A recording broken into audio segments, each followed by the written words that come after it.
I was head boy in school.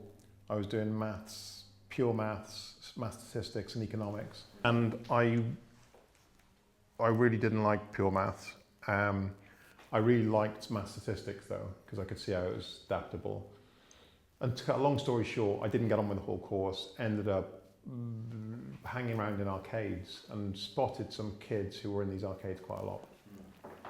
Ended up playing fruit machines professionally for about 2 years. Right, so we worked out the systems behind them and my math statistics got applied to that. Then I graduated into poker and became a sponsored poker player. So while all that was happening, I kind of felt like I wasn't going to push past a certain level in those specific disciplines, if you can call them that. They are disciplines.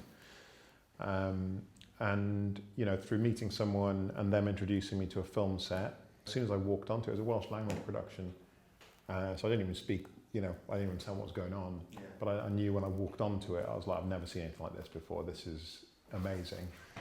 And that's what gave me the bug, was being on this Welsh language film set.